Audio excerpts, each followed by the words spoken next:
যুক্তরাষ্ট্রের প্রায় ২৫০ বছরের ইতিহাসে দ্বিতীয়বারের মতো হোয়াইট হাউসে ফিরছেন ডোনাল্ড ট্রাম্প। আগামী বছরের জানুয়ারিতে প্রেসিডেন্ট হিসেবে দায়িত্ব নেবেন রিপাবলিকান এই প্রেসিডেন্ট।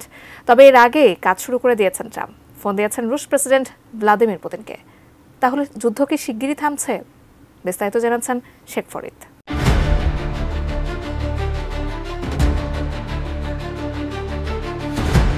রাশিয়া ইউক্রেন যুদ্ধের সমাধান মাত্র ২৪ ঘন্টার মধ্যেই খুঁজে বের করবে। নির্বাচনে এমন ইশতিহার দিয়েছিলেন ডোনাল্ড ট্রাম্প। তবে কিভাবে তা বাস্তবায়ন করবেন সে বিষয়ে তখন কোনো ব্যাখ্যা দেননি। আনুষ্ঠানিকভাবে আগামী ২০ জানুয়ারি দ্বিতীয়বারের মতো যুক্তরাষ্ট্রের মসনদে বসতে যাচ্ছেন রিপাবলিকান এ প্রেসিডেন্ট। কিন্তু দায়িত্ব কাঁধে নেওয়ার আগেই ইউক্রেন যুদ্ধ বন্ধে কাজ শুরু করে দিয়েছেন ট্রাম্প। কোয়ালিটি সম্পন্ন আন্তর্জাতিক মানের still bar CSRM, committed for better still.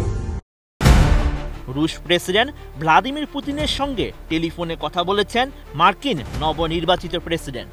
এই সময় উভয়ের মধ্যে আলোচনা হয়েছে ইউক্রেন যুদ্ধ নিয়ে। মার্কিন সংবাদ মাধ্যম ওয়াশিংটন পোস্টের এক প্রতিবেদনে এই তথ্য জানানো হয়।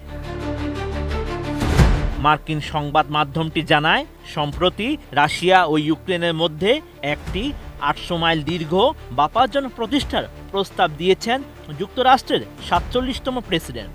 এর পরপরই যুদ্ধ বন্ধে ৭ নভেম্বর ফ্লোরিডা থেকে পুতিনকে ফোন করেছিলেন ট্রাম্প। এই সময় পুতিনকে ইউক্রেনের সঙ্গে যুদ্ধ না বাড়ানোর পরামর্শ দিয়েছেন তিনি। পাশাপাশি ইউরোপে ওয়াশিংটনের বিশাল সামরিক উপস্থিতির কথাও স্মরণ করিয়ে দেন নবনির্বাচিত এই প্রেসিডেন্ট। এর আগে দ্বিতীয়বার প্রেসিডেন্ট নির্বাচিত হওয়ায় গত ৭ নভেম্বর ট্রাম্পকে অভিনন্দন জানিয়ে পুতিন বলেন, ইউক্রেনের সংকট নিরসনে আলোচনা করতে প্রস্তুত মস্কো। রাশিয়ার সঙ্গে সম্পর্ক পুনরুদ্ধার এবং ইউক্রেন সংকট সমাধানে সহায়তা করতে ট্রাম্প যে ইচ্ছা প্রকাশ করেছেন তা নিয়ে তিনিও আগ্রহী। এদিকে ইউক্রেন যুদ্ধ নিয়ে আলোচনা করতে ট্রাম্পকে ওভাল অফিসে আমন্ত্রণ জানিয়েছেন প্রেসিডেন্ট জো বাইডেন। এই বিষয়ে জাতীয় নিরাপত্তা উপদেষ্টা জ্যাক সুলিভান জানান, যুক্তরাষ্ট্র যেন ইউক্রেনকে ত্যাগ না করে এমন পরামর্শই ট্রাম্পকে দিতে পারেন বাইডেন। কেননা যুক্তরাষ্ট্র ইউক্রেনকে ত্যাগ করলে ইউরোপ আরও অস্থিতিশীল হয়ে উঠতে পারে।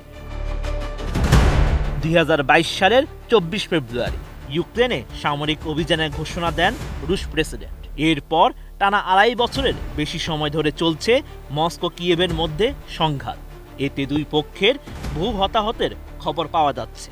তবে যুদ্ধ বন্ধে এখন পর্যন্ত কোনো লক্ষণ নেই। উল্টো পূর্ব ইউক্রেনে দেশ দুটির মধ্যে সংঘাতের পরিমাণ আরও বেড়েছে। Sheikh Farid, ATN news.